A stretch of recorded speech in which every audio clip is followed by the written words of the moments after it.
Good evening. My name is Matt Sternig. I will be chairing this evening's Plan Commission meeting. Today is July 1st, 24 hours prior to this meeting. This meeting was properly posted. I acknowledge a quorum of this meeting with Paul Fisher excused. I will be chairing the meeting this evening as Mayor Ongert is traveling and will be joining remote. If you could all join me in the Pledge of Allegiance.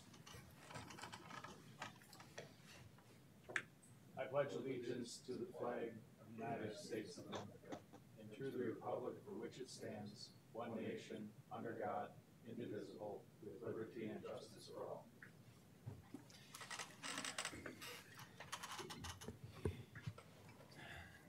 First agenda item this evening is approval of minutes. We have two separate Plan Commission meetings that we need to approve minutes for. The first one is the special meeting held on June 16th, 2025. I'll entertain a motion. So moved. Second. Thank you. Was that Mike? Mike and Jed? Yep. Perfect. Any comments, questions, additions, deletions? There being none, all those in favor signal by saying aye. Aye. Any opposed? Aye. I'll remember to delay a second. Yeah, sorry. Nope, that's all right. Mr. Mayor, second one is the Plan Commission special meeting, June 16th, 2025 at 7 o'clock. Same thing. I'll entertain a motion. Motion to approve. Thank you, Jeff. Second. And a second by Mike. Any questions, comments, additions, deletions? There being none, all those in favor signal by saying aye. Aye. Aye. Any opposed? That motion carries. Item number 4, we've got a public hearing and action for tax increment district. I'll turn it over to you, John. Great, thank you. So our first item tonight under Planning Commissions and action, or public hearings and action, is for a tax increment district regarding the creation of tax increment district number 18, the proposed boundaries of the district and proposed project plan for the district. And then we also have a second item, which is the consideration and possible action for a resolution establishing those boundaries, which is a recommendation to council. So I'm going to, we'll probably do the presentation first, and then you can ask if there's public comment, I would guess. I think that would be probably helpful for those in the audience. And then you could probably end with the closing of the hearing from that perspective. So I'll turn it over to Phil real quick. Phil, do you want me to do an introduction real quick and then you'll get into the detail like we did this morning? Or? Sounds good, John. Okay, sounds great. Let's see if we can. All right, it's already up on the screen, great. So tax increment district, proposed district 18. In the project plan, there is a map that's on page 14 of the plan, and I'll try to call the numbers out for you. You're controlling the screen? Okay. So there's essentially 4 parcels that are planned for industrial. Those would be on the east side of the map, and then those 2 parcels that are going towards the west are planned for residential. So it is a mixed-use tax increment financing district. This is generally south of Roscoe Road between Main Street on the west and River Road to the east. That's just slightly off this map. The parallel line that you see on the right of your map is actually the railroad, and then just north of Roscoe is actually the Eisenbahn Trail. This district is adjacent to another tax increment district, which is down by Rail Place and Hone Road. So this particular district, as I mentioned, is a mixed use. If we, I think we can probably go to the next map on page 16 that depicts it more in color. The purple area would be planned for residential that consists of proposed uses of single family, ranch villas, and townhomes. This would be a next gen. It's being put together in the project plan as a next gen project with the county. So there have been conversations and partnerships starting to develop with Washington County as well as EDWC for some assistance financing from that perspective. The homes in next gen, they are capped at a certain price, so it's 320, 360, and 420. You have to have a certain percentage within the neighborhood of each of those categories, so it's fitting sort of what might be referred to as that missing middle within southeastern Wisconsin and Washington County and West Bend. So we don't see a lot of homes in that particular area. Next Gen is a program where the county provides a loan to the developer, and that loan's about $20,000 per unit. And then when the unit sells, then the county gets their money back. And so it's a revolving loan fund program that they've created. Generally, for the industrial area, they have potentially two people that are interested at this time. So we have somebody interested in a 10-acre site, and then we have another company that's interested in the ability to have rail access for their facility. Rail access is pretty limited in our area. We were told by this particular individual the next best place that they could find would be Jefferson, but they're already currently located in Washington County, so they'd like to be able to expand their business here. So we have some potential development on both sides in terms of those things, working with two different developers on this particular project. From infrastructure, the infrastructure would be Roscoe Road improvements, multi-use path, connecting to Main Street to Eisenbahn Trail from that perspective, a roundabout just outside the district at River and Roscoe to handle the increased traffic in that location. And then outside of the district at Main and Roscoe, that intersection will, its jurisdiction is the county, and the county's currently planning improvements for that. So that intersection with the increase of traffic would need to be improved, but it's already in process moving forward for improvements. So we don't need to really worry about that. And then the lift station, which is down on Ron, down near Rail Place, we would have to decommission that lift station because the sewer that would connect to it would be gravity fed. So we're actually would get remove a piece of infrastructure, have a simpler system in the area. That's kind of the gist of it, and I'm going to turn it over to Phil to get a little bit deeper into the details. Sounds good, thank you. Jim, can you go back up to page 2? So I'll walk through the project plan in a little bit of detail. I'm not going to read everything to you. I know the chief hoped to get ahead of me tonight. One change on the key dates that I learned of today. We're going to be holding again, if everything's approved tonight by the Plan Commission, on August 4th, we're going to be holding the council action, not the July 21st date that is identified. And then the Joint Review Board is scheduled for approximately 2 weeks after that. But this morning we held a Joint Review Board meeting, which is a representative of all the taxing bodies. We're there. Went through the project plan with them to get input.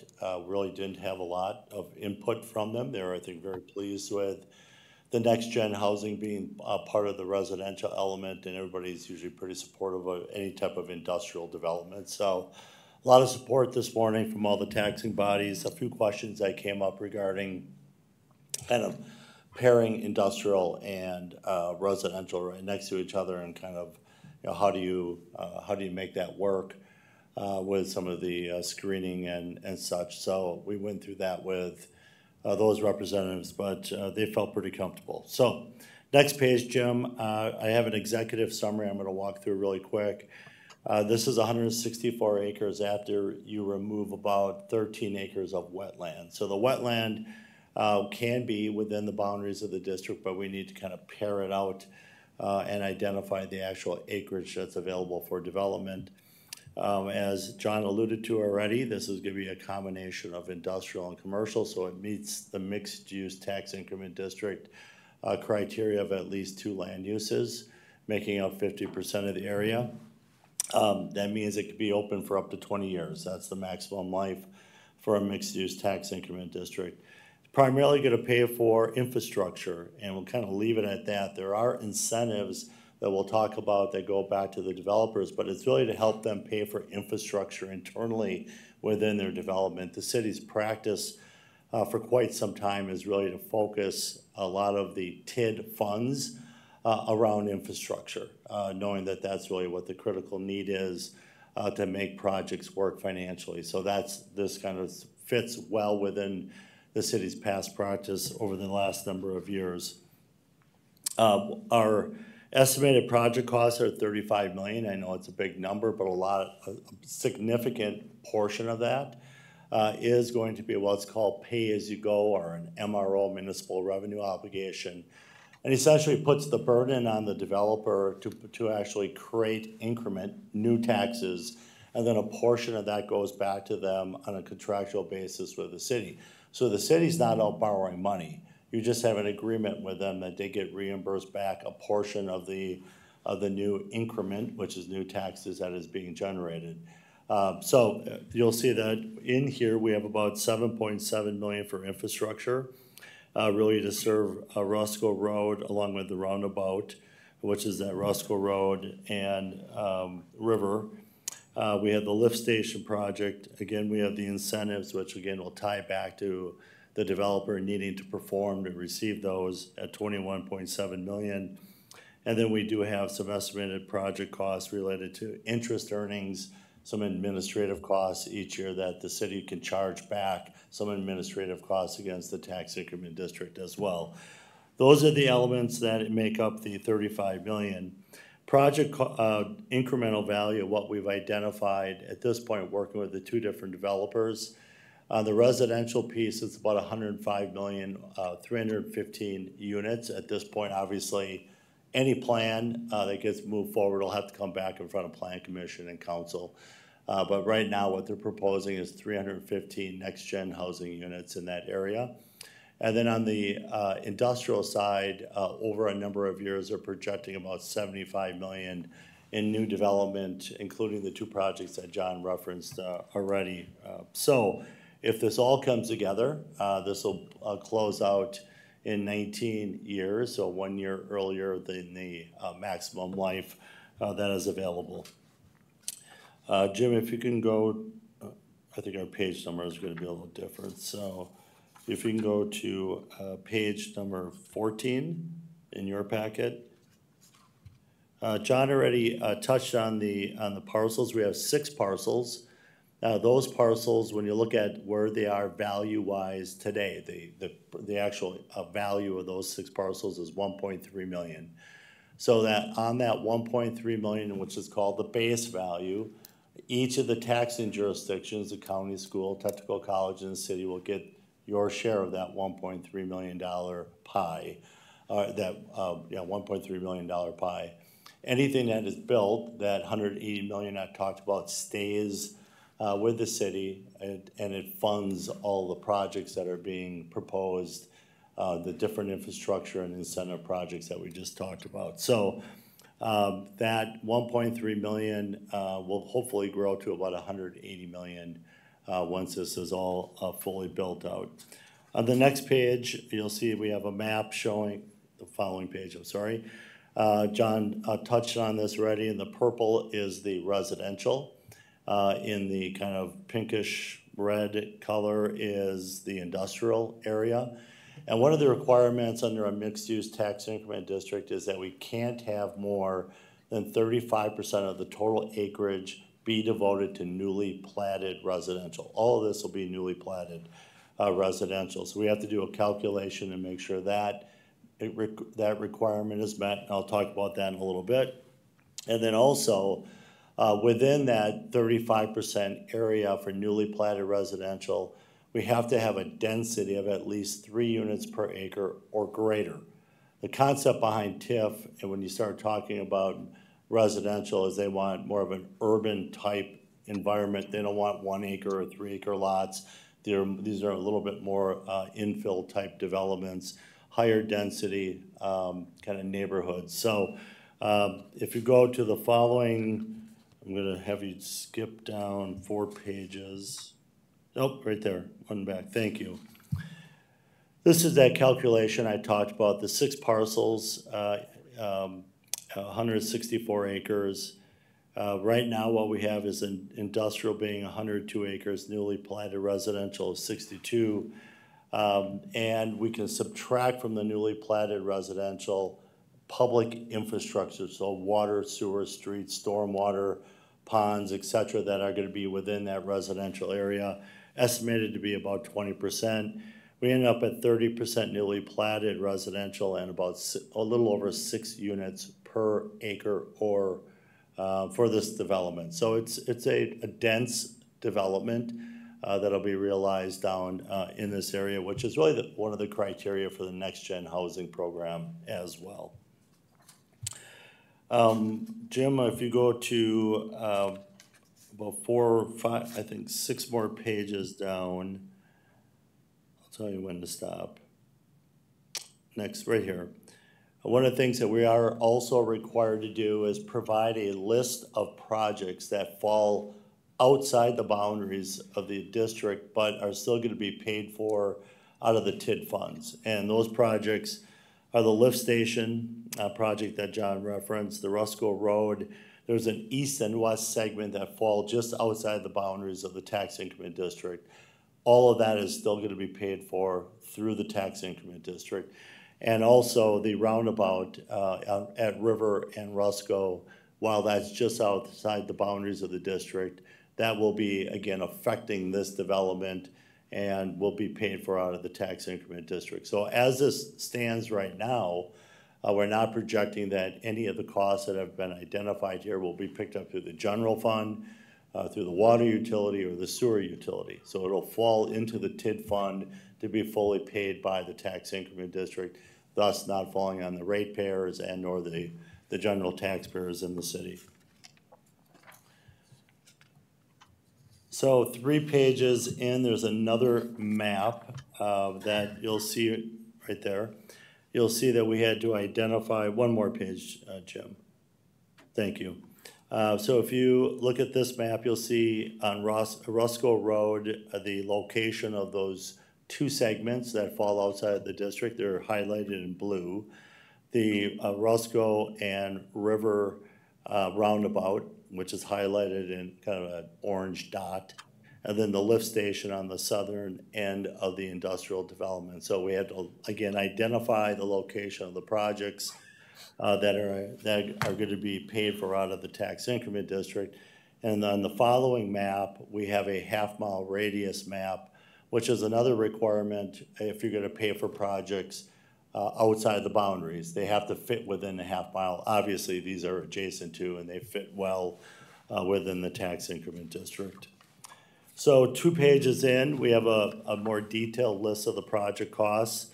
Relatively small print here, but you can see 1.3 million for the roundabout, about 6.4 million for the Rusco Road reconstruction. The lift station is relatively small. And then you can see where it says PAYGO, items number 4, 5, and 6.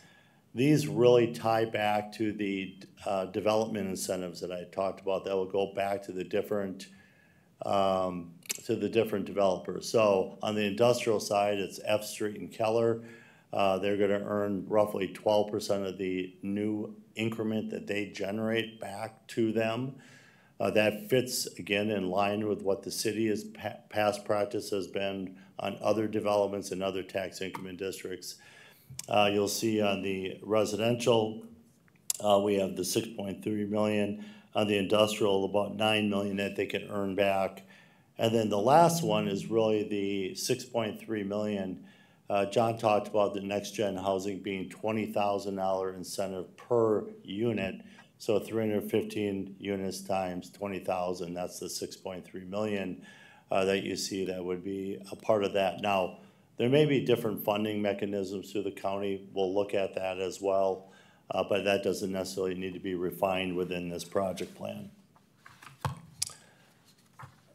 2 pages in from that, you'll see that we have the development assumptions. These were provided by F Street and Keller on the industrial and by the residential developer, that 105 units on the residential being built out really over about a 5 to 6 year period, and then a little longer build out for industrial, which is pretty normal and what we would normally see, unless they get 1 or 2 very large users.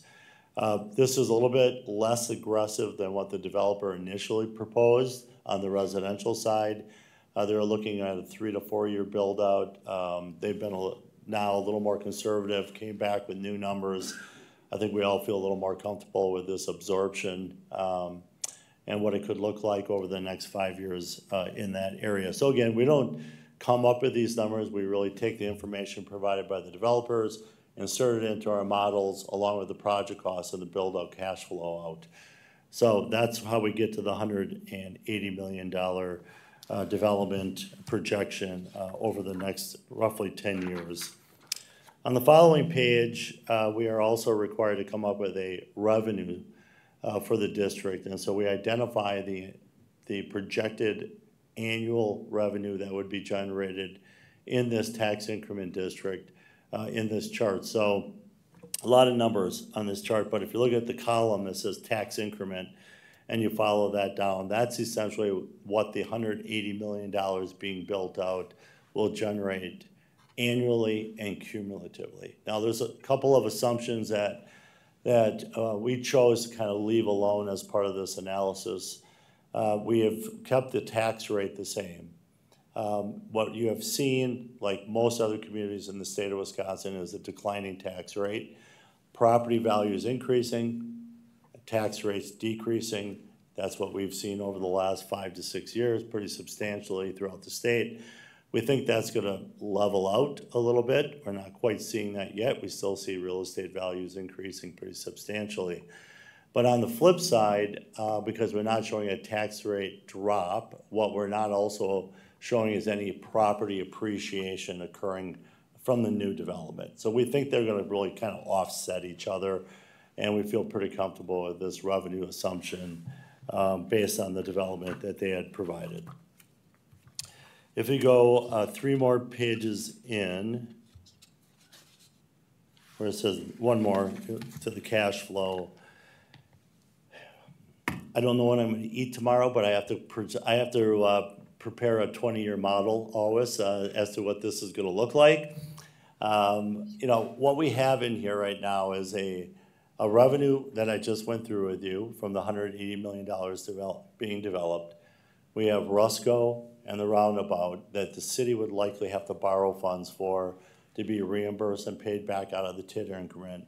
And then from that, we have the 3 different MROs, municipal revenue obligations, with these 2 different developers.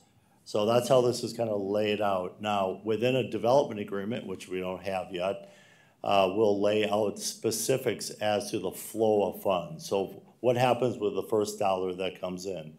Goes to pay the debt payments of the city first. That's my preference. That should be yours too. And then what's left over after that gets allocated to these MROs. So we'll have to work through that with the different developers to make sure they're comfortable with this, how this is kind of laid out. But we haven't had that discussion at that level of detail yet. But that would be past practice, again, of the city. That's really what you've done historically. Section 10, which is the next page, we do have some annexed property that's been annexed within the last 3 years. And the state statutes then require that you make a payment, in this case of the town of West Bend, for the land that was annexed within the last 3 years, their tax portion, which is really farmland, assessed, so very minimal over the next 5 years. So that's been built into this as well. We don't, on section 11, the next page, we don't expect any property, once this is built out, to be devoted to retail business. We're not expecting that down there. We know there's gonna be some zoning changes that are gonna be required. This is ag land, so it's gonna have to be rezoned, but it fits well within the comprehensive plan for this area, and really adjacent on the industrial side, really adjacent to an industrial tax increment district already. We're now looking on section 13 to relocate or displace any individuals as a result of this. And then I'll just jump to the second last page. We will need an opinion letter from the city attorney, which we will provide to them, but what Ian's review is to make sure that all of the required elements by statute have been incorporated into our project plan. He's not looking at the merits of the projects, the cost estimates, or the development assumptions, but does it contain all the elements that are required by statute? So that's a pretty quick overview. Be happy to answer any questions, or if I don't know them, I'll turn them over to John. Any questions? Mike, go right ahead. The intersection of Main Street and Rusko, the county, are they going to improve that in conjunction with this project? No, they're on their own timeline. I would anticipate Max might be able to, he had the communication a couple weeks ago or months ago. Time escapes both of us sometimes, I think. But Max, do you recall what that timeline was? They didn't really give a timeline. They were consulting with DOT on what their options were as far as mini roundabout or full roundabout. I don't recall seeing a timeline, but because of recent events at that intersection, I think they were looking to do it as soon as possible. And I guess in terms of the staggering or the time frame of some of those other improvements that are in the tax increment district, I think what we've done in the past is more on a conservative basis. So we enter into those development agreements, and then the developers will start to develop, and then at some point we will then essentially trigger those construction type things. So I think what would happen in this scenario, hypothetically, is assuming that the district's created, we enter into a development agreement. I would anticipate that construction wouldn't occur until for any housing or industrial buildings until next summer. So we wouldn't have any increment until 1/1 of '27. And so I think what we would do is probably 25, 26, we might do construction drawings, but we wouldn't really spend much more money than the studies and the drawings and that kind of thing. And then once the increment's coming in and we are comfortable that things are flowing either ahead of schedule or right on schedule, that's when we would start to evaluate which projects would happen.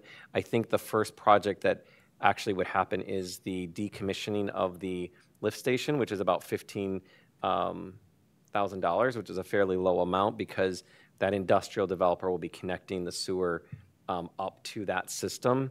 So that would be kind of the first thing out the door in terms of Roscoe and the roundabout. I think those are going to be just slightly down the road once we see development in that increment coming in, because I think that's more of a conservative. We're going to have to go out and borrow that money, so we want to make sure that it's on schedule. So To piggyback off of Mike's question, I would just make the recommendation, and I'm assuming that this is something that we already know, but I'm going to state it for the record, that we need to coordinate with the county on the timing of 2 different roundabouts on 2 different north-south arteries into the city of West Bend so that they are not happening at the same time, because stranger things have happened. we could always try to find a third roundabout. Jed, go right ahead. Looking at page, sorry about that, the packet page 32, which is the detailed list of the estimated project costs. So project ID or lines 4 and 5 represent what the developers are going to get back for the residential infrastructure. Is that correct? Item 4 is residential infrastructure. Item 5 is the industrial infrastructure. And then item 6 is that down payment assistance through the county. So as far as the residential infrastructure, what does that refer to? What is residential infrastructure? They'll have to, well, I haven't seen I can- specific plans. So, John.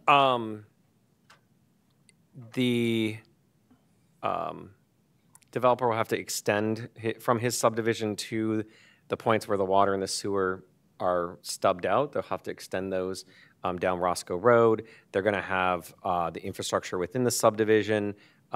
They're currently proposing there's a farm crossing through a wetlands. There'll probably have to be a culvert. That is a preferred option, assuming they can get approval through the DNR, because that creates connectivity for fire and police. There's some extra costs from that perspective. Both developers have given us their cost of infrastructure. Their cost of infrastructure way exceeds this 12% number. So it's certainly not paying for that full amount. The roads and the sewer and the pipes are going to be much higher. This is just sort of the best opportunity. From the residential component, what the developer has indicated is helping with the infrastructure, as well as helping with that $20,000 per unit to pay back to the county. That helps keep that cost within that 320, 360, and 420, and allows him to deliver a high quality home and structure at that point. If this was a conventional subdivision, you're probably going to see the homes in the 450s, 5s, and up. And so in conjunction with NextGen, this infrastructure assistance in the PAYGO helps create that housing that's in that kind of missing middle. Okay, and I was wondering what percentage that represented, and you answered that. Thank you, John. Yep. The other question I had was on the down payment incentive residential, item 6. Can you explain, this is the $20,000 per unit is a county program, but it's coming out of our pocket? So it can happen so in the county, it has happened two different ways. There's NextGen projects in Kewaskum, Jackson, and in Hartford. Some of them have been in TIFs. Actually, most of them all have been in TIFs, but they've been structured a little differently. So the one in Jackson, for instance, the village owned the land. So in that situation, what happened was the land was actually, we'll just call it almost free, so the developer could build on it. So that was the incentive that they had. And what in that situation happened was the developer built the homes at a value of, it sold at $320,000, but they built it for $300,000. So when the house sold, the person buying the house took out the mortgage for $320,000, and that extra $320,000 was the developer was then paying back to the county. So that was one scenario.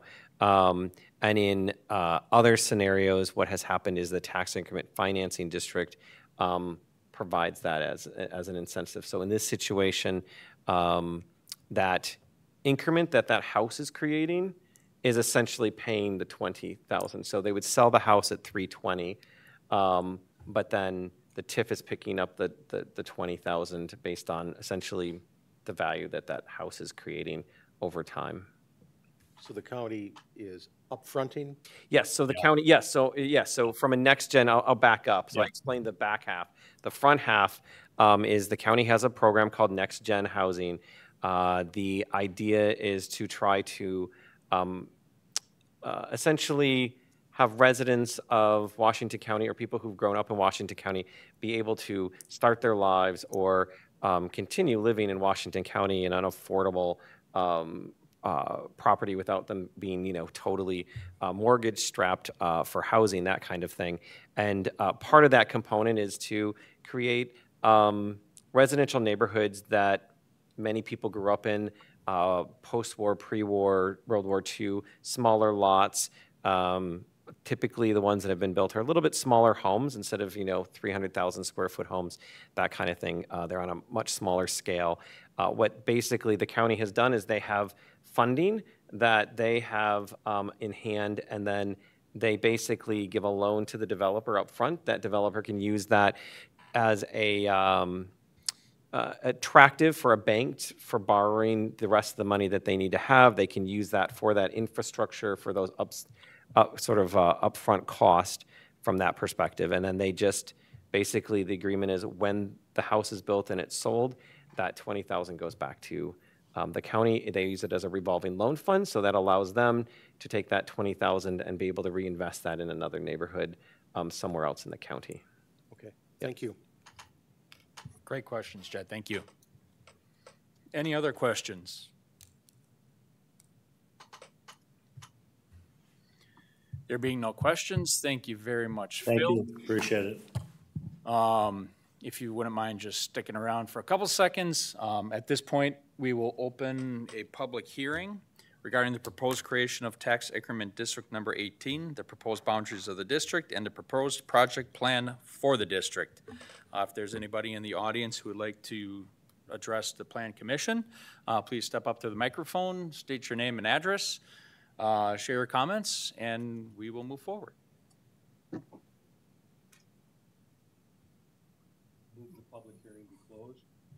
I have a motion to move to close to, I have a motion to close the public hearing. Is there a second? Second. Thank you very much, Jed and Scott. Any questions, comments on closing? There being none, all those in favor of closing the public hearing, please say aye. Aye. Any opposed? That motion carries. The next item will be taking action on a resolution establishing the boundaries of and approving the project plan for tax increment district number 18. I'll entertain a motion. Motion to approve. Thank you, Jeff Second. and Mike. Any comments or questions on resolution establishing the boundaries of approving the project plan for tax increment district number 18? There being none, all those in favor signal by saying, oh, sorry. John, go right ahead. It's actually kind of for Phil. How does this, as far as the city debt, where does this put us? I mean, we always look at the 27% or, I mean, where are we going to be falling on that? Is there an idea? Well, I don't think you'll be borrowing any money for a couple of years for this district. I mean, at least till the end of 26, maybe 27. You know, every year, well, we'll see what happens going forward, but with a new administrator, you know, every year I've come back in front of the council, kind of walk through the TIF districts, walk through the kind of the debt, you know, policy practice of the city, and I'll probably be doing that prior to. So I don't have a number for you tonight, but I don't see the city borrowing any money for this for at least a year and a half to 2 years. Good question. Thank you, John. Thank you, Phil. Any other questions? There being none, all those in favor signal by saying aye. Aye. Aye. Any opposed? That motion carries. Thank you very much, Phil. Appreciate your time and detailed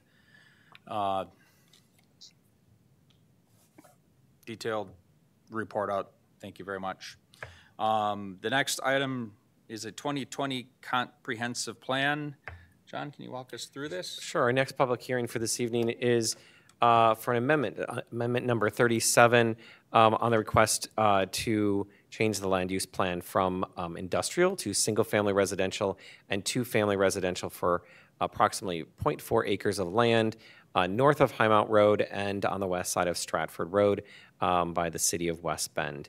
And this item is in conjunction with item C on the agenda. So I think, Jim, am I correct? You're going to kind of present both at the same time? Yeah, pretty Okay. much. So let me just read that one, and we'll open both of them up, and then Jim can present both halves. So this is the second item, item C1, is for a request to rezone, do a map amendment for a property north of Highmount Road on the west side of Stratford from M2 heavy industrial to RS4 single-family residential to RD2 two-family residential by laying Urban Sustainable Homes, LLC. I'll turn it over to Jim. Sure, thank you. So the first item is the land use request. So the developer is asking for a land use change from industrial and single-family to duplex or two-family. This is a little under a half an acre of land that's being proposed for the change. The land is currently vacant. This was platted back in 1920. Reason why it hasn't been developed over the past years is that it needed utilities extended to the property for this. So sewer has been extended to this area. Water will need to be extended as part of the project on behalf of or the developer will have to extend that. The land use in the areas are single family to the north, two family to the west, you have industrial to the south, and then parklands to the east. The change to the two-family request is actually, in staff's opinion, a good transition from the industrial to the south to the residential to the north. It really has no impact to the parklands to the east. In fact, the parkland, or these lots will actually benefit from the parklands to the east. Staff feels that this is an acceptable change and ask the commission to consider this. And if the commission agrees that we approve the resolution that's included in the packet, acknowledging the change, and then we would move forward to council for the final action on that land use change. The second part of this is the public hearing for the zoning. This would actually change the zoning from the single-family, RS4 single-family, and the M2 heavy industrial to the RD2 two-family residential that the developer is requesting. So again, this has kind of the same components. We evaluated the zoning use with the other uses in the area, and we found it to be an acceptable change for the area. So we're just asking Plan Commission for consideration of that also. Well, thank you for those introductions. If I'm reading this right, we probably do need to hold two separate public hearings for this. So the first one will be, I'm reading that right? Right? Okay. Yeah, that's correct. We'll have two separate hearings for this. That being said, first I will open a public hearing and request action. We'll open a public hearing for a change in the recommended 2020 land use plan from industrial and single-family residential to two-family residential for approximately 0.41 acres of land located north of Highmont Road and on the west side of Stratford Road by the City of West Bend, tax key 1119-024-0118. If anybody here would like to address the Plan Commission at this public hearing, please step to the microphone, state your name and address, and address your comments to the commission.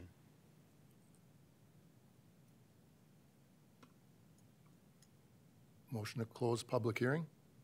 Thank you, Mike. Second. And was that Scott? Yeah. Wonderful, thank you very much. We've got a motion and a second to close the public hearing. Any comments or questions on closing?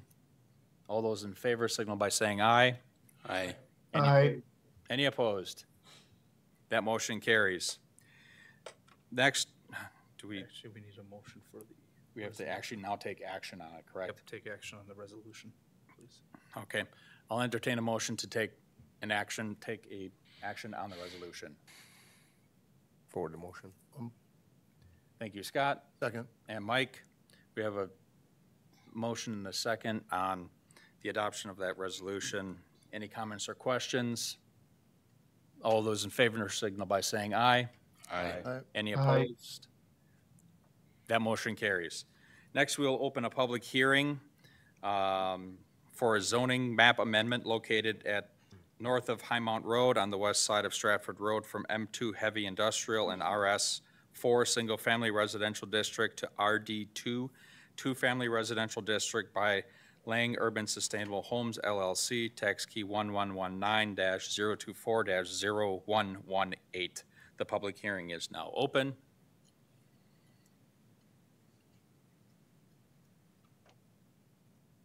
Motion to close the public hearing.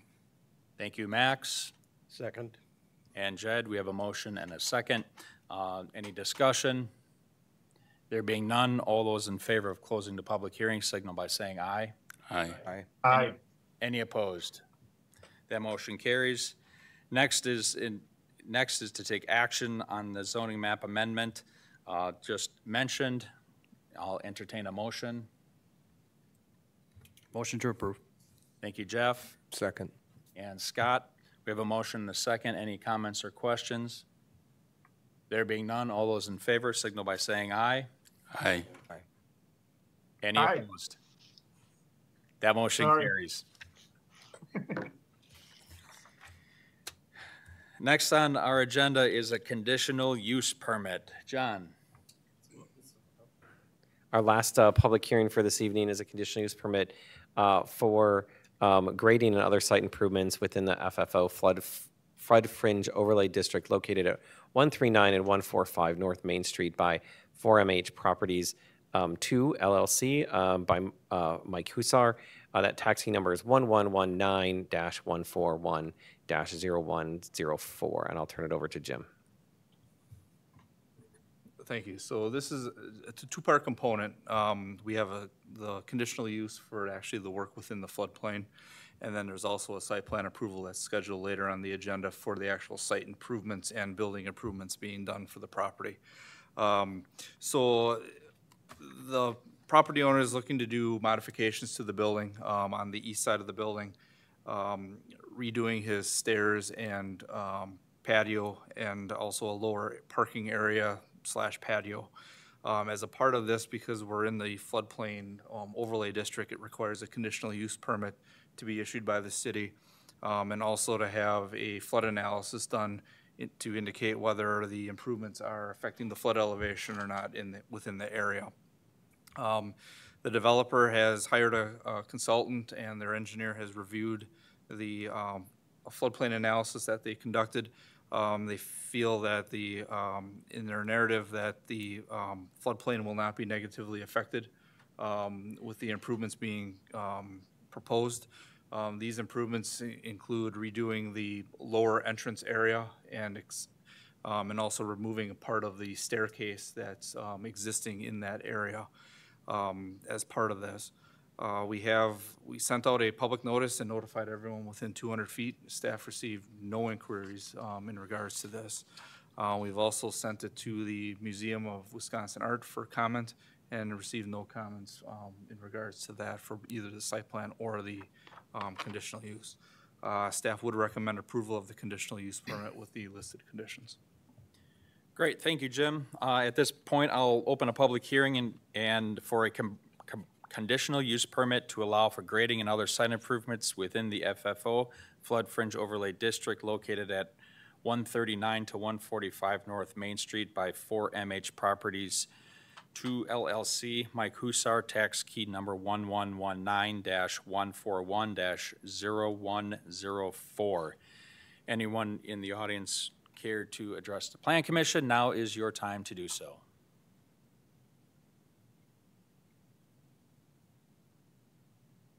Motion to close the public hearing? Second. Thank you, Mike and Scott. Any discussion? All those in favor of closing the public hearing, say aye. Aye. Aye. Any opposed? That motion carries. Now I'll entertain a motion for a conditional use permit to allow for that grading and other site improvements within that FFO as we previously discussed. Thank you, Jed. Second. And Max, we have a motion and a second. Any discussions, comments, or questions? Yes, Mike, go right ahead. Currently, they have a dumpster back there. Are they moving that out of the floodplain or enclosing it? I'm not sure if that's actually their dumpster. It might be the restaurants. It's something we'd have to look into. But yeah, as far as I know, there's no outdoor refuse for that building. Any other comments, questions? There being none, all those in favor signal by saying aye. Aye. Aye. Aye. Any opposed? That motion carries. Now we'll move on to our regular agenda. The first is an extraterritorial certified survey map. John. This extraterritorial survey map is located at Wildwood Road and County Highway D. It is a request of Thomas Kuhn. It is tax key number T2-0083 in the town of Barton. Yeah, real quick with this one, it's a two-lot certified survey map. Essentially what they're doing is redividing that entire area into two lots. The western one will be used for a home site, and then the eastern one is, the western one is agricultural land, and then the eastern one would be a home site. The CSM does identify The road right-of-way, staff is requesting revision to, for an additional 17-foot of reserved right-of-way for the southern portion of Wildwood Road to be consistent with the official map requirements for the road width out in that area. Access will be provided from either Wildwood or from Highway D for either of these lots. Staff would recommend approval with the listed condition of minor technical corrections prior to recording the CSM. Yeah, the west side will be the west window. He'll need to Just, The Wildwood side. I'm sorry, that, my error. All right. Flip-flop it. All right, so you got it, we've got it flip-flopped. Everybody understands the flip-flop there? All right, I'll entertain a motion for approval of the two lot extraterritorial certified survey map located at Wildwood Road in County Trunk Highway D by Thomas Keene, tax key T2-0083, Town of Barton. So moved. I'll second it. Thank you, Mike and Scott. Any comments, questions? There being none, all those in favor signal by saying aye. Aye. Aye. Any opposed? That motion carries. We'll move on to some site plans. John, take us away on these. Sure. Our first, we have two site plans today. The first one is in relationship to that conditional use we just discussed a little while ago. It is a request for site plan and architectural building elevation modifications for the staircase, site grading, and other site improvements in the flood fringe overlay district at 139 and 145 Main Street by 4MH Properties 2 LLC, Mike Husar. Taxi number 1119-141-0104. And before I turn it over to Jim, I will let you know that this did receive a facade grant from the business, Downtown Business Associate, or business, the bid, Downtown Business Improvement District, sorry. And so I just wanted to let you know that, and I'll turn it over to Jim. All right, thank you. So the site plan goes hand in hand with that conditional use. The only thing really to add is that they're doing that upper patio. It's a 9-foot by 9-foot squared patio. They're also eliminating that staircase on the south side, as you can see from the rendering that they have, and upgrading the building materials. So the upper portion is just going to be pretty well cleaned up and just reconditioned for the existing brick. The lower portion where the deck is being changed and modified, they're actually putting in an aluminum clad siding that has a wood grain finish to it, and then also accenting the lower area with some dark gray corrugated metal panels. The entrance area will actually just be a bricked area with columns and going back to the building for that. So, I mean, the improvements are fairly minimal for that, but they're definitely upgrading it and refreshing the face on that. The other thing to make mention on is that the lower portion is either going to be a paver brick area or it's going to be stamped concrete. They had two options for that. And again, the grades will remain the same as what we have out there, just matching to the Riverwalk design that we had. Staff would recommend approval with the listed conditions. Thank you for that, Jim. I'll entertain a motion. Thank you, Jeff. Second. And a second by Mike. Any comments or questions? John, go right ahead. I didn't hear what the answer was to the dumpster question. What are they doing with it? Yeah, I don't believe this site has dumpsters. I believe it's actually the site to the east. Okay. So as far as I know, we have no dumpsters for the Husar development.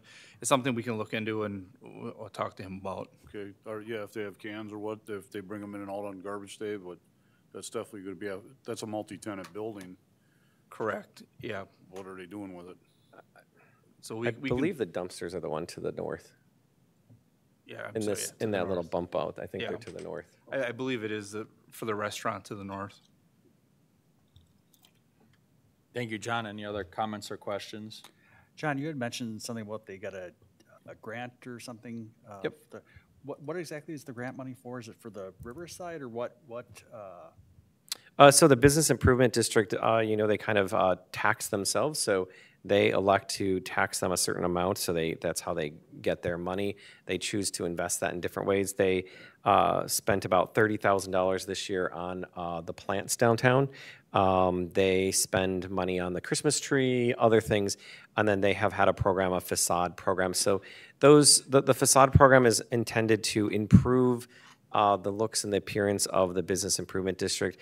There's a lot of emphasis on restoration of historic facades, those types of things. And then the last couple years, they've been trying to get people to, as an incentive, to fix the riverfront facades after the city's put a lot of funding into that from that perspective. So Mr. Hussar has been working on this for about a year and a half, 2 years. So it's exciting to see. I mean, it's a pretty big building, so I think it will have a pretty big impact on the riverfront. So that's great. Thank you. It looks great. I think anything we can do to keep improving that's great. So thank you. Any other comments or questions?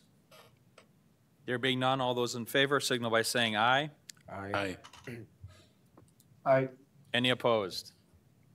That motion carries. our second item tonight for site plans is a request of approval for a site plan for designating a pathway located on the east end of the site between the north test track and the southern test track within the development located at 1 Galway by Manitou Equipment America LLC. Tax key number 1119-132-0002. And I'll turn it over to Jim. Thank you. So Manitou is requesting a site plan change for about a quarter-mile drive or a path leading from the north end to the south end of their development. This path is going to be a compacted stone path for the area. This is to help transport their equipment from one end to the other without creating an erosion problem and a mud problem for that. So we thought it was significant enough to bring it to the commission to have, if you review it and endorse the proposal. Essentially, it's going to be all at-grade, so they're not doing much mass site grading or anything. And but it is significant enough to change with their stormwater management plan. So as a requirement and a condition, we're saying that we ask that the commission require the stormwater management amendment be approved prior to finishing the path for the development. Great, thank you for that, Jim. I'll entertain a motion. Move to approve. Thank you, Jed. Second it. And Scott, appreciate that. Any comments or questions? There being none, all those in favor signal by saying aye. Aye. Aye. And any opposed? That motion carries. Next on our agenda, 2020 Comprehensive Plan and Zoning Amendments. So we have, how many do we have today? We have 4 of those this evening. So the first item today that we have is amendment number 38 for the consideration of approval to schedule a public hearing at the earliest convenience for a change of the land use plan for 12.9 acres located at 2151 West Washington Street, tax key numbers 1119-151-0069 and 0070, from commercial and multifamily to government institutional by the city of West Bend. And I'll turn it over to Jim. Thank you. So this proposal goes hand in hand with our fire station number 1 relocation and construction. During staff review, we were looking at the current zoning, which is commercial, and due to the types of infrastructure that they want to do for their accessory uses and for the property, we evaluated everything and thought that it was an appropriate change that we should be doing out there to help facilitate the construction of the fire station for their training tower and then their cold storage. It would fit in the commercial district that's existing out there, but we felt that since we're having other accessory uses that were a little more demanding, we figured that it was more appropriate to change this to the institutional use that we have going on for that property. Again, staff has looked throughout the area. We considered the different uses that are out there between the commercial use, the multifamily use. We do have some other institutional uses out further west, so it's not that it's an inappropriate land use for consideration. So we're asking Plan Commission tonight to direct us, if they feel that the change is appropriate, that we set the public hearing for public notices and hearings at the next available meeting for final consideration. Great, thank you, Jim. I'll entertain a motion. Move to approve. Thank you, Mike and John. We have a motion and a second. Is there any discussion on this topic prior to taking a motion or approving the motion to set the public hearing? Sorry. There being no discussion, all those in favor of scheduling the public hearing, signal by saying aye. Aye. Aye. Any opposed? That motion carries. Great. Our second comprehensive plan and zoning map amendment this evening is to schedule a public hearing at the earliest convenience for a zoning map amendment from B4 General Business and Warehousing District to RM3 Multifamily Residential and Non-Shoreland Wetland District to the I1 Institutional Public Service and Non-Shoreland Wetland District located at 2151 West Washington Street by the City of West Bend. Thanks.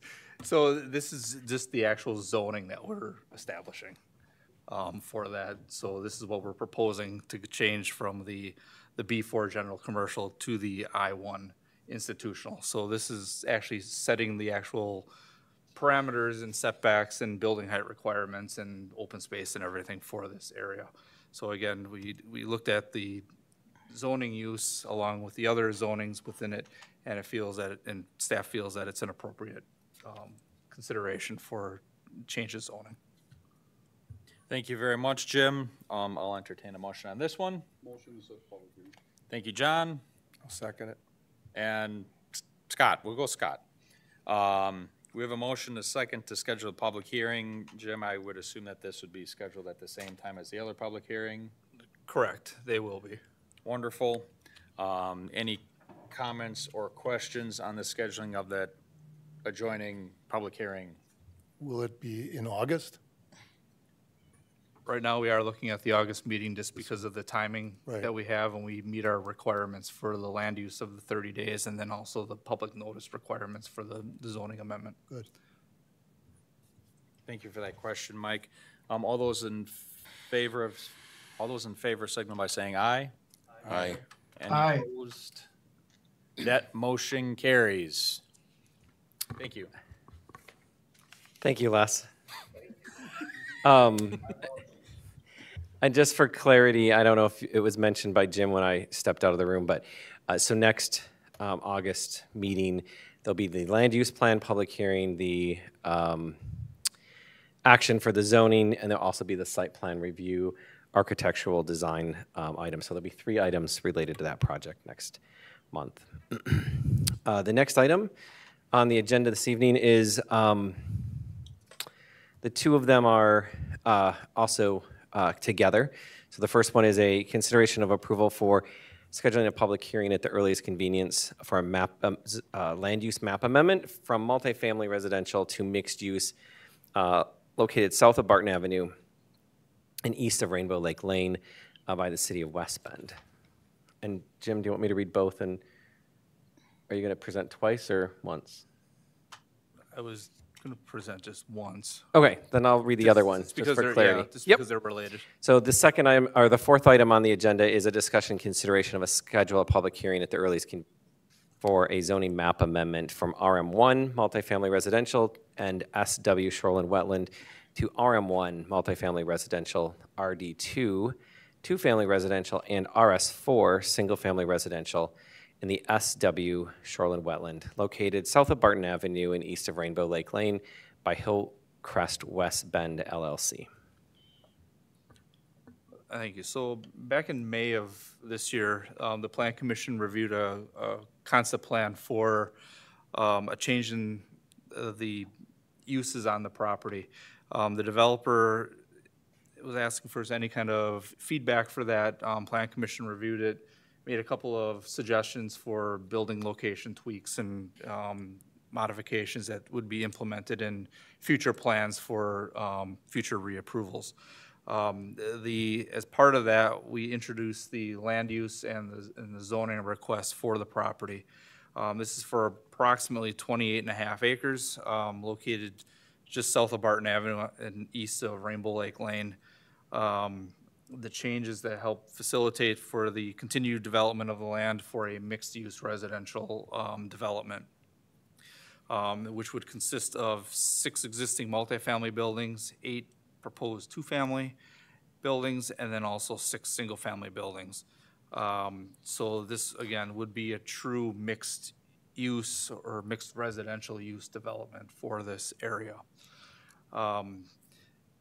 Again, the Plan Commission reviewed that concept plan, so this is the actual formal request for the Plan Commission to consider the land use change, to move forward to set a public hearing for both the land use change and also the zoning. So as a part of that, the proposed zoning that we would have made kind of a rudimentary map, but you can see that the areas would consist of, the yellow areas are the single family, where the single family buildings are.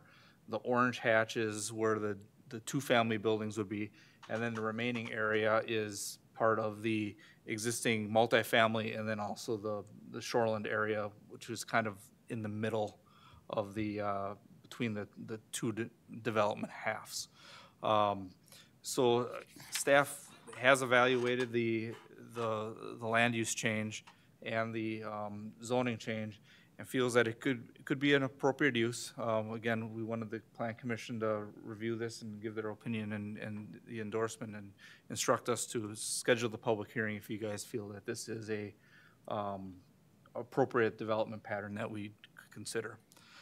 We did have a late phone call from the condominium association asking some questions in regards to the process of everything. They did still have some concerns in regards to the roads and the private utilities. So they were asking if there was a way to try to get some resolution on that prior to setting the public hearing. So I wanted to bring that forward to the commission for a consideration, that to see if, you know, what your thoughts were on that, whether we hold off until we have some resolution on that or some more clarification and then set the public hearing, or just to carry on how our normal process. Thank you for that setup. I guess we'll start by, I'll entertain a motion to consider the approval to schedule a public hearing. I motion to do that. Thank you, Scott. Second. And Mike. Any questions or comments? This is for the land use? This will be for the land use map amendment. We'll take 2 separate motions, but we'll start, and I think we can cover most of the discussion under the first. If one doesn't move forward, the second one doesn't move forward. So at this point, all those, no. We've got a motion and a second. Any comments or questions? Thank you. I would just add to Jim's statement from the homeowners association. So just for clarity out there for you to understand, when the project was developed, it's all private roads and private sewers and a private lift station. All of those things are funded, paid for, and maintained by the current association. And the way the restrictions are, there's some properties within this particular area that are not covered by that current association, so a second association would be created. And the question that apparently between the 2 parties, they've been having conversations, but there's not, as from the condo association's perspective, it's not as clear as they would like it to be, that their concern is they've been maintaining it. When these first 12 units come on, they're going to be connecting into that private system using the private roads, the private sewer, and there's not a mechanism in order for that new association to actually pay the existing association the cost for maintenance and the use of those types of things. So just wanted to add a little extra clarity of what that concern is. When they get to phase 2, phase 3 of the development, those structures will be actually within the current association. And similarly, but they would have to amend the current development or current condo docs to address those new units. So they kind of have a lot of sort of legal documents they need to work out amongst themselves. They're private matters. There's not much the city can do for them. It's really both entities having their attorneys or their staff to negotiate those things the best that they can. So, Thank you for John, that can I listening ask a setup. question? Go right ahead, Mr. Mayor. Yeah, so this public hearing could get very interesting if these two parties don't know exactly what the other one is doing yet. I mean, this public hearing, we could end up being, this could be like a public mediation between these two parties if the HOA comes up and asks questions and then the developer tries to come up and clarify things. So do you feel, I guess this is maybe a question for John and Jim. I mean, do you feel like these parties are ready for this public hearing, that they know what the other group is doing and they've got all their ducks in a row, legal ducks in a row and so forth? I guess I would say that, you know, Jim and I have met with both the developer and the association multiple times over the last 3 or 4 months. I think the developer's ready to move forward, but the association, clearly from today's conversation with the president of the association, isn't completely comfortable with the process. They were hoping that there'd be something that we as the city could do to assist. There really isn't anything. These are all private documents that are recorded at the Register of Deeds between two different parties. Even if there was disagreements in the future, those would be all handled in a private court system outside of anything the city could actually do from that perspective. So it really is a private matter. So even at the public hearing, if those questions do come up, there really isn't much we could do except, I guess, if there's an overly amount of concerns, the applicant, the developer could, in this case, the Planning Commission could recommend not approving them. Council could take a similar action. If that were to happen, I don't think that's the direction that the association, the current condo association, they would like to see the development happen. She's repeatedly indicated that they're excited about it. I think they may need an extra 30 days or 45 days to get their both attorneys together, sit down, work all those details out, have a comfort level that these are the two draft documents both parties are going to use. And then I think when we get to our public hearing component of the land use and the zoning, then I think there'd be a lot more comfort. So I think I don't know if Jim would say this, but I think from a homeowners association, from the condo association, there may be 75% or 80% there. I don't think they would like to see the whole thing killed. They want to see it go forward, but they just want to make sure that down the road, the current association, it doesn't have an undue burden for all of this maintenance and upkeep where the new condo association just taps on and they don't really have to, collect their own dues and they're not responsible. They just want to make sure that it's equitable all the way across for any potential new owners that are moving in. So, yeah, no, I would agree with that. They are receptive to the changes. It's just that they just want to make sure that both sides are covered. And really, to her response today, the only thing Jim and I were able to explain is we could move forward with a public hearing. They could try to figure out what they could do in 30 days. Public hearing will come in August. If they're ready, they're ready. Or we could suggest that the Planning Commission authorize staff to schedule that public hearing as soon as both parties want to proceed forward and they have their ducks in a row, which could still be in August if things happen in the next few days. We have to publish tomorrow, don't we? Yes. For the land use.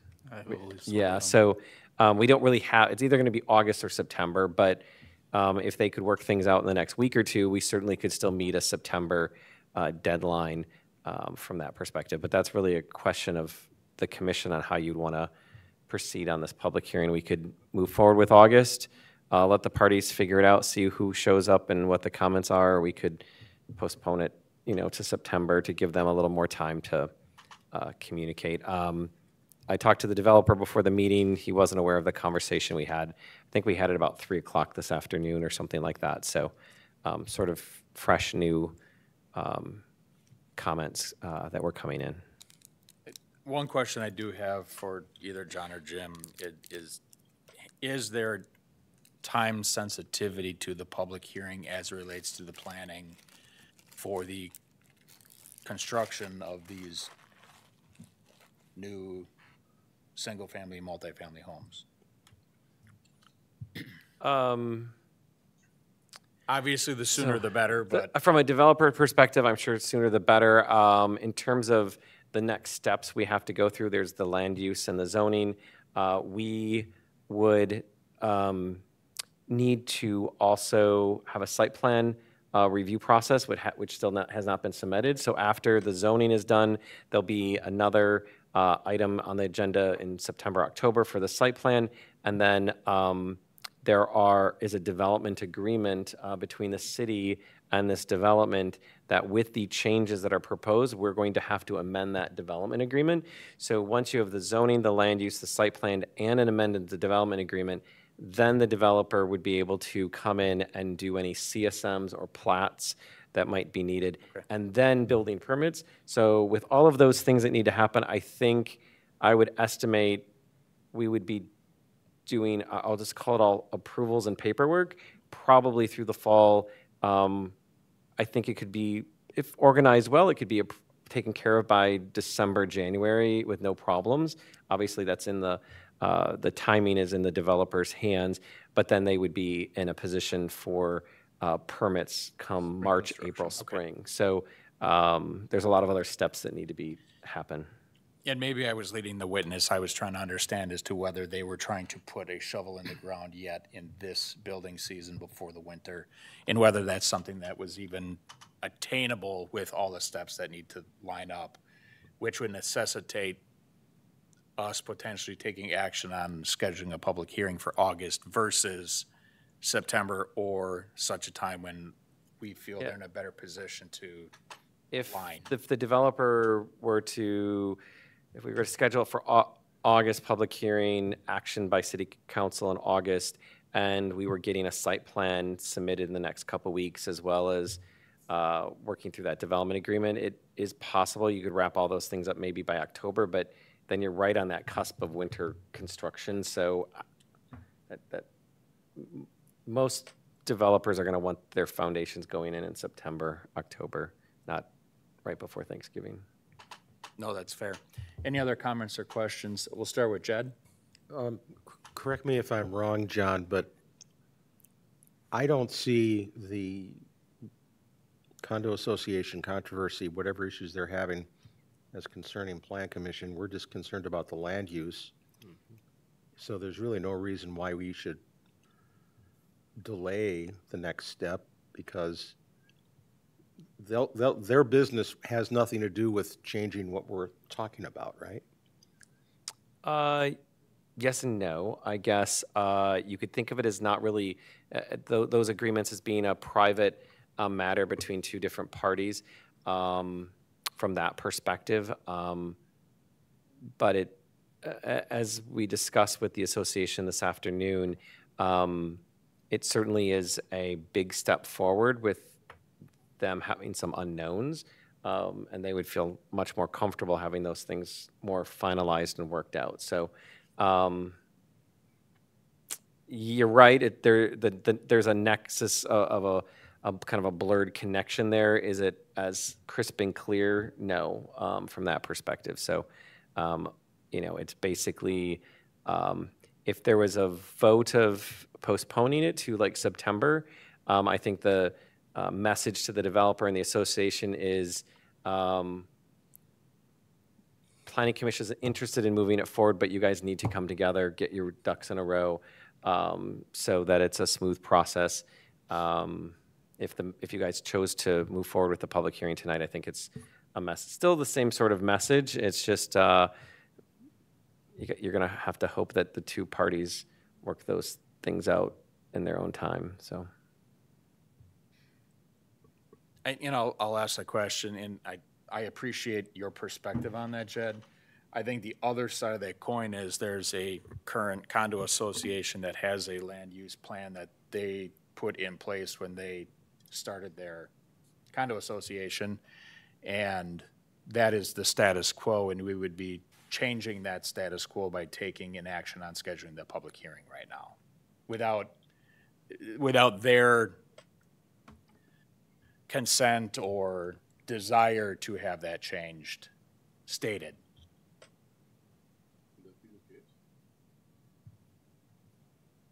Yeah, I mean, yes, the land use and the zoning that's proposed being changed does cover lands that are within the jurisdiction of their association. So their condo docs are regulating those areas. As I mentioned, and Jim, correct me if I'm wrong, but essentially that association, if we look at page 168, I think, if with the existing zoning, essentially the condominium association, you'll see that with that red line on the outside, there's an RM1 in the middle, and then there's that kind of a outer ring, so it's kind of makes a C. The condo association covers that area that's the C, and then the part that's the middle of the C, or that semicircular area, that's the area that the condo association doesn't govern. So the first 12 units that they would be building would be kind of at the bottom of that circular area, which would have to be covered by a different association. But as soon as they get into phases 3 and 4, going up towards the Main Street, up to Barton Avenue, those are all going to be within that existing condo association. So that all the dues, all the maintenance down the road, all those roofs and utilities are all going to be part of that association. So, you know, they're, how do I put it? It's, I'm trying to think of a scenario. Yeah.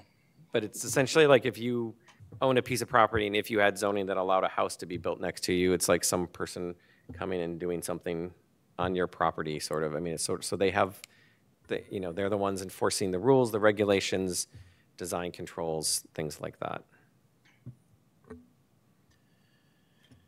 Any other comments or questions? Mike? John, do you feel comfortable if you would go ahead and publish that public hearing for August? And then if in a couple of weeks they don't have their ducks in a row, you leave it up to staff to postpone it? Or move it to September? To be honest, we've heard the same conversation for, when did we meet with them? February? March? It was still sort of cold out. So it's been at least 3 or 4 months. So I think this, you know, listening to the association, I think their request is just, they're kind of hoping it will be a nudge to finalize all those documents. I mean, we could certainly go forward with a public hearing in August. I just think that if there was enough time to get the two parties to clean things up, that extra 30 days to wait till September, it just might make for a smoother, you know, process, and we would then know all the parties involved are on the same page.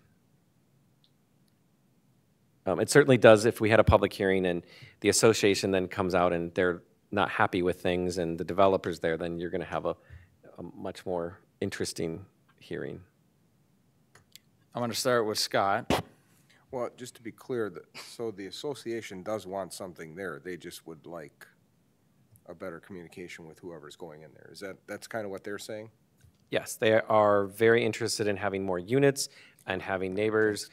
They don't mind the site plan or anything like that, but their hiccup or concern at this point is just when those units connect into the private sewer, they do not have a mechanism to get any funds from that new association. So the new association has to be created that says these people are going to pay into this association and how much.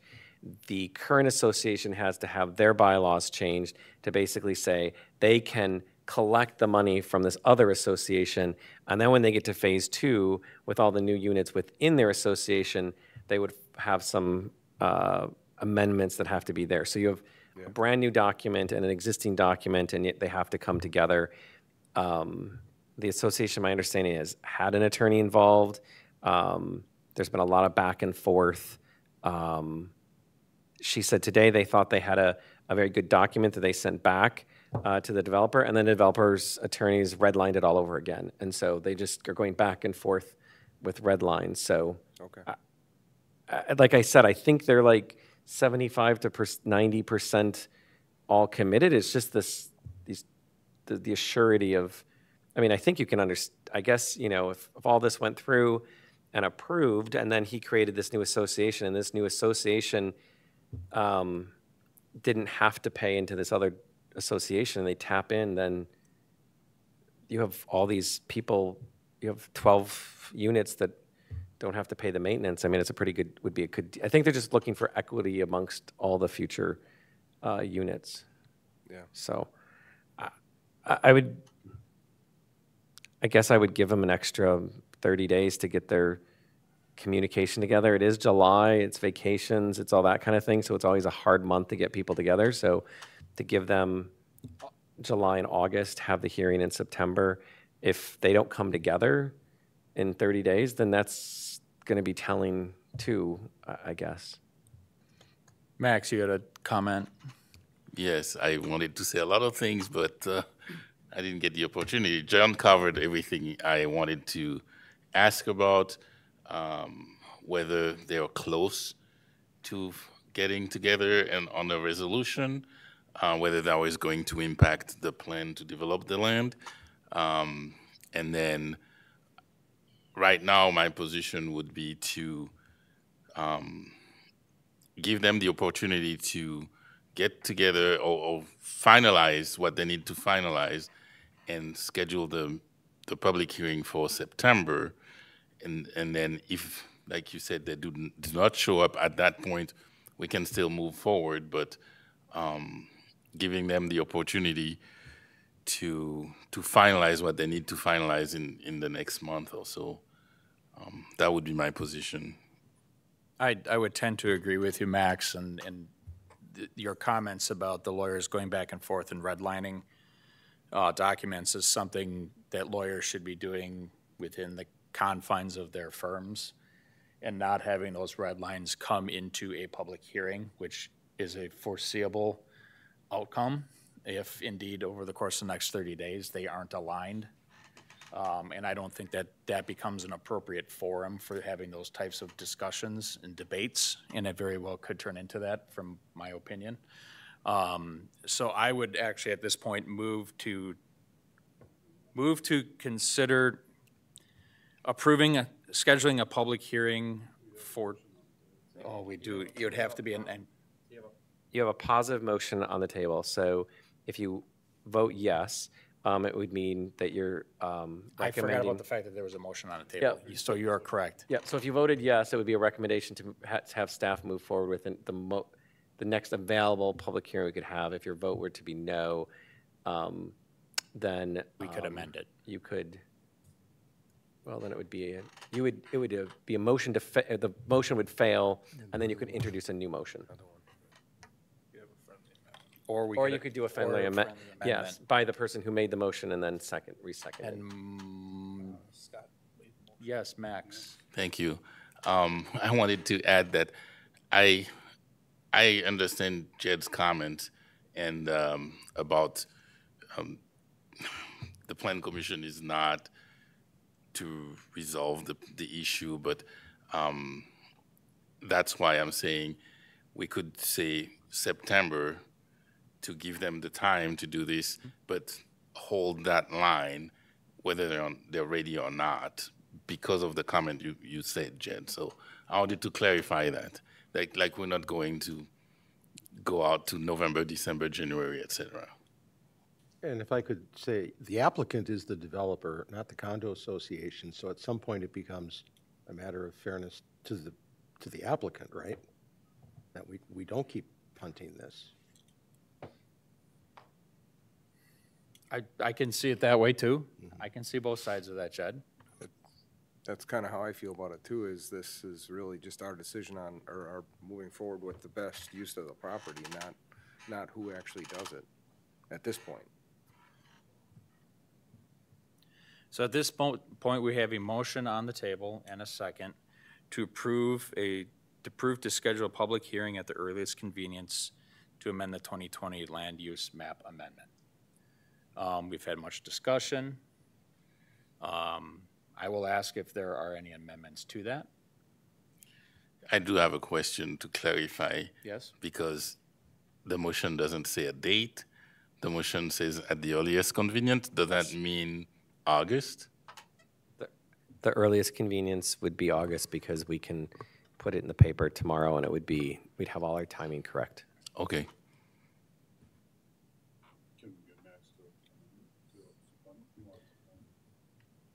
Who, did Mike make Scott did. Scott made the motion?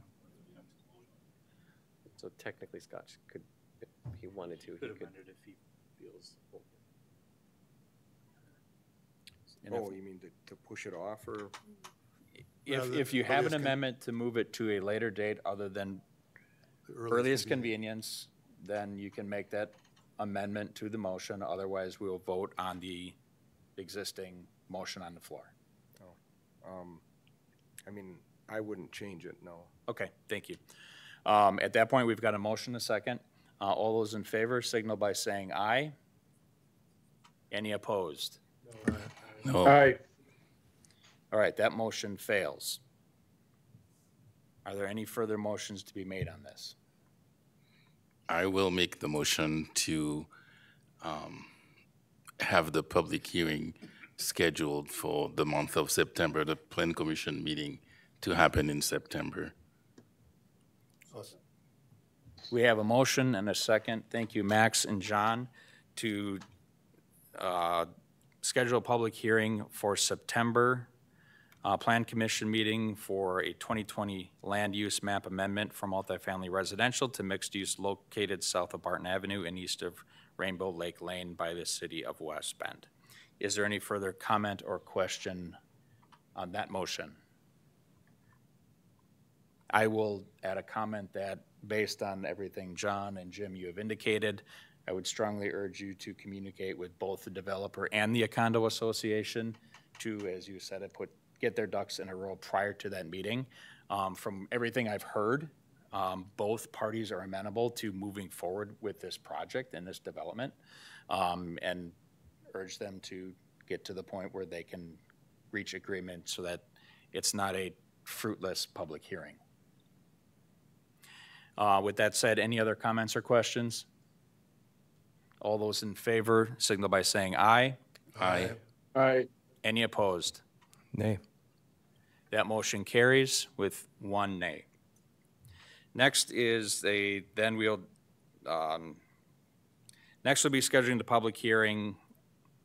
I'm going to amend that, or is this the same? Oh, sorry, this is a different one, correct? It's the zoning now. It's the zoning. Yeah, it's the second component.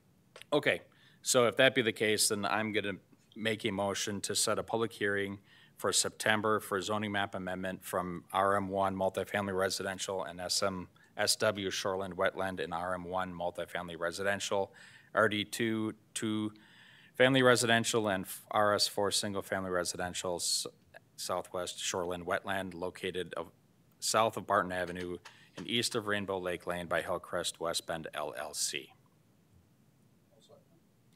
Thank you. We've got a motion and a second. Any comments or discussions on that motion? So this is just to change the zoning, right? Correct. And basically, what we're doing now is aligning it with so that both public hearings are happening at the same meeting. Okay. No further comments or questions. All those in favor signal by saying aye. Aye. Aye. Any opposed? That motion carries. There being no further business before the Plan Commission, I adjourn as chair with thanks and gratitude for everybody for a longer meeting than we typically have. Thank you very much, everyone.